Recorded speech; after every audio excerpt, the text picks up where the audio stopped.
Hello everyone, मैं हूं हीना और आप देख रहे हैं लीगल परसेप्शन। आज की इस वीडियो में हम भारतीय संविधान के अनुच्छेद 32 से लेकर 35 के बारे में जानेंगे। वैसे तो सिर्फ जो अनुच्छेद 32 है वो ही काफ़ी बड़ा है और जो बाकी के 3 अनुच्छेद हैं वो थोड़े छोटे ही हैं, लेकिन आज हम इन सभी पर चर्चा करेंगे। सबसे पहले देख लेते हैं कि ये किस चीज़ की बात करते हैं। तो संवैधानिक उपचारों का अधिकार इन अनुच्छेद में दिया गया है और ये कहता है कि जो मूल अधिकारों का उल्लंघन जब होता है तो उसके लिए ये उपचार के हमें तरीके बताता है। तो जब किसी के मूल अधिकार का उल्लंघन हो तो उसके लिए हमें अगर उपचार लेना है तो उसके बारे में अनुच्छेद 32 से लेकर 35 तक बताया गया है, जिसमें इसके कुछ अपवाद भी दिए गए हैं। तो ये भी कहता है कि भाग 3 में शामिल होने के कारण, क्योंकि ये एक मूल अधिकार बन गया है, तो सबसे पहले अनुच्छेद 32 के बारे में देखेंगे, जिसके 4 खंड हैं। तो देखिए अनुच्छेद 32 के अलग अलग खंडों में क्या क्या बात की गई है। सबसे पहले खंड 1 की बात करते हैं।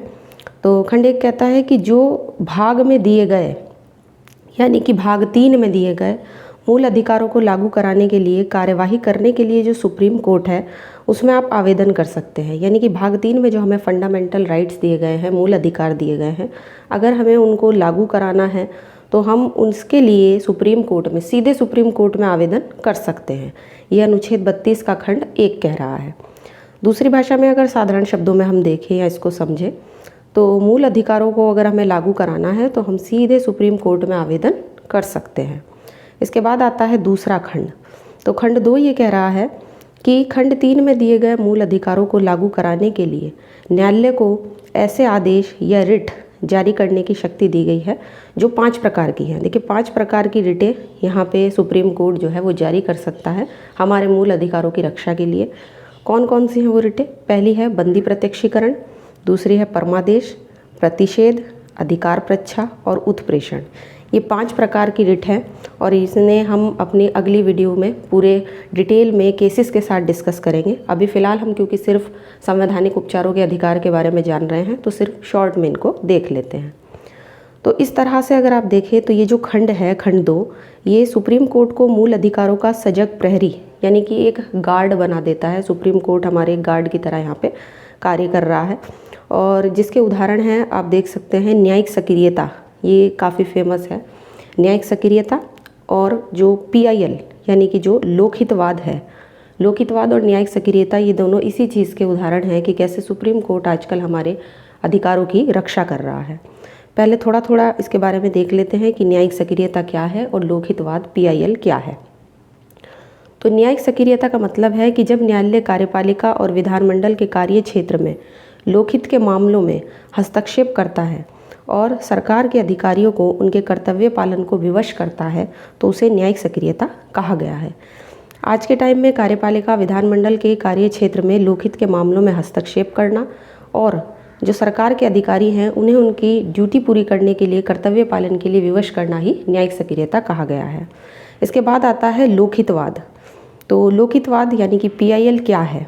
पब्लिक इंटरेस्ट लिटिगेशन, इंग्लिश में इसको ये कहते हैं।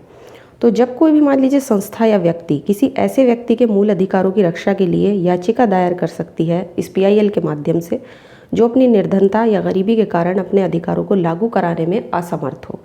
यानी कि मान लीजिए कोई व्यक्ति इतना गरीब है, इतना निर्धन है कि वो अपने अधिकारों को भी लागू नहीं करा सकता, तो उसकी तरफ से कोई भी व्यक्ति या कोई भी संस्था उसके अधिकारों को लागू कराने के लिए केस फाइल कर सकती है, जिससे उसके मूल अधिकारों की रक्षा हो सके, उनको प्रोटेक्ट किया जा सके। तो उसे कहते हैं PIL। आज के टाइम में इससे रिलेटेड बहुत सारे केसेस सुप्रीम कोर्ट में जाते हैं। अब आते हैं खंड 3 पर। अनुच्छेद 32 का खंड 3 कहता है कि संसद को एक तरीके से ये पावर दे रहा है। संसद क्या कर सकती है कि खंड 2 में जो सुप्रीम कोर्ट को रिटें जारी करने की शक्ति दी गई थी, उसे किसी भी न्यायालय को उसकी अधिकारिता की स्थानीय क्षेत्र की सीमाओं के अंदर, यानी जहाँ जहाँ तक उस कोर्ट की अधिकारिता है, उस न्यायालय की अधिकारिता है, उसके अंदर प्रयोग करने के लिए विधि द्वारा उसको भी सशक्त कर सकती है। यानी कि अनुच्छेद 32 का जो खंड 2 था वो सिर्फ सुप्रीम कोर्ट को ये पावर दे रहा था कि वो रिटें जारी कर सकता है, लेकिन खंड 3 जो है वो संसद को ये पावर दे रहा है कि वो किसी और कोर्ट को, किसी अधीनस्थ या सबऑर्डिनेट कोर्ट, जो छोटी कोर्ट होती है, उनको भी रिटें जारी करने की शक्ति दे सकती है। जो संसद है, संसद उन्हें विधि द्वारा सशक्त कर सकती है कि वो भी रिटें जारी कर सके। अब आते हैं खंड 4 पर। खंड 4 कहता है कि जो संविधान में दिए गए उपबंध हैं, संविधान में जो भी उपबंध दिए गए हैं, उनके अलावा अनुच्छेद 32 में जो दिए गए अधिकार हैं वो निलंबित नहीं किए जाएंगे। तो इस खंड के अनुसार संविधान में किए गए उपबंधों के अलावा अनुच्छेद 32 द्वारा किए गए अधिकार निलंबित नहीं किए जाएंगे। सिर्फ जहां संविधान में उपबंध किए गए हैं वहीं पर इसको निलंबित किया जाएगा, वरना इसको निलंबित नहीं किया जाएगा। अब इससे संबंधित एक केस देखिए। केस का नाम है फर्टिलाइज़र कॉरपोरेशन कामगार संघ बनाम भारत संघ का केस। सुप्रीम कोर्ट की 5 जजों की बेंच ने, जो संवैधानिक पीठ थी, कॉन्स्टिट्यूशनल बेंच थी, उसने कहा कि अनुच्छेद 32 में उच्चतम न्यायालय की जो न्यायिक पुनर्विलोकन की शक्ति है वो एक आधारभूत ढांचा है जिसे हम 368 में संशोधन करके भी समाप्त नहीं कर सकते। न्यायिक पुनर्विलोकन का मतलब है कि जब जो सुप्रीम कोर्ट या हाई कोर्ट है वो जो भी कानून बनते हैं, चाहे वो विधायिका बनाए, कार्यपालिका बनाए, उसकी जांच करते हैं। तो यहाँ पे अगर सुप्रीम कोर्ट जांच करता है, उसकी जो न्यायिक पुनर्विलोकन की शक्ति है किसी अधिनियम को चेक करने की या उसकी जांच करने की, वो उसको आधारभूत ढांचा इसमें बताया गया है और उसे 368 में संशोधन करके भी ख़त्म नहीं किया जा सकता। अब डॉक्टर अंबेडकर जी की बात देख लीजिए। इन्होंने कहा है, इन्होंने इस अनुच्छेद के महत्व पर प्रकाश डालते हुए देखिए क्या कहा है। वो कहते हैं कि अनुच्छेद 32 जो है वो संविधान की आत्मा है। एक बार एग्ज़ाम में यही क्वेश्चन आ जाता है, कभी कभी ऑब्जेक्टिव टाइप के, किसने ये कहा है कि अनुच्छेद 32 जो है वो संविधान की आत्मा है, या फिर डॉक्टर अंबेडकर ने संविधान के किस अनुच्छेद को संविधान की आत्मा कहा है। तो यहाँ से हमारे 2 आंसर बन सकते हैं ऑब्जेक्टिव के। इसके बाद आता है अनुच्छेद 33, आर्टिकल 33।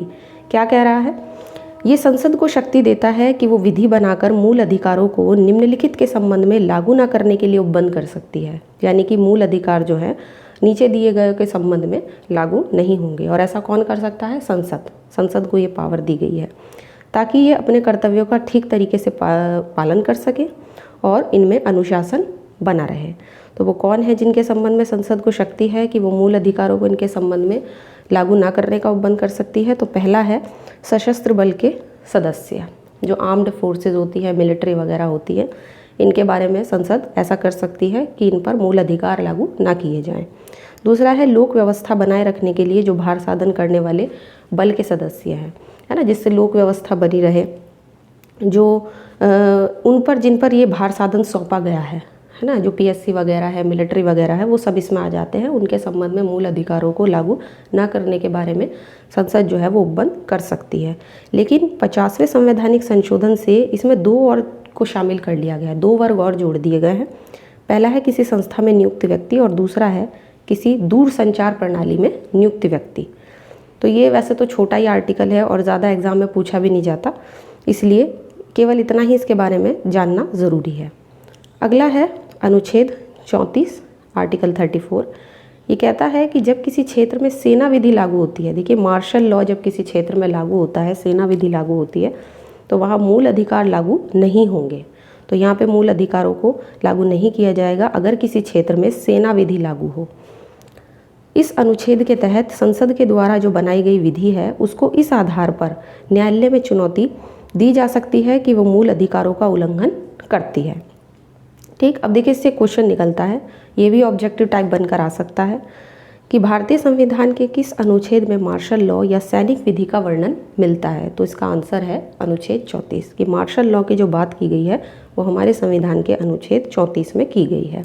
इस तरह से हम अनुच्छेद 33 को और 34 को दोनों को ही मूल अधिकार, क्योंकि इन दोनों ही स्थिति में मूल अधिकार जो है वो निलंबित हो जाते हैं और इनका प्रयोग नहीं किया जा सकता, इन्हें हम अपवाद की तरह से कह सकते हैं।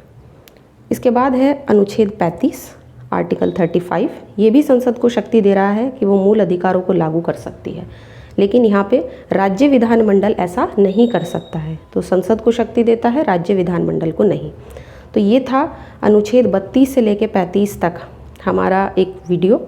और अगर आप इस वीडियो लेक्चर की PDF लेना चाहते हैं तो आप हमारे लीगल परसेप्शन चैनल के टेलीग्राम से ले सकते हैं। और मैं आशा करती हूँ कि वीडियो आपको पसंद आया होगा, और अगर आपको वीडियो पसंद आया है तो वीडियो को लाइक कीजिए, शेयर कीजिए और चैनल को सब्सक्राइब कीजिए।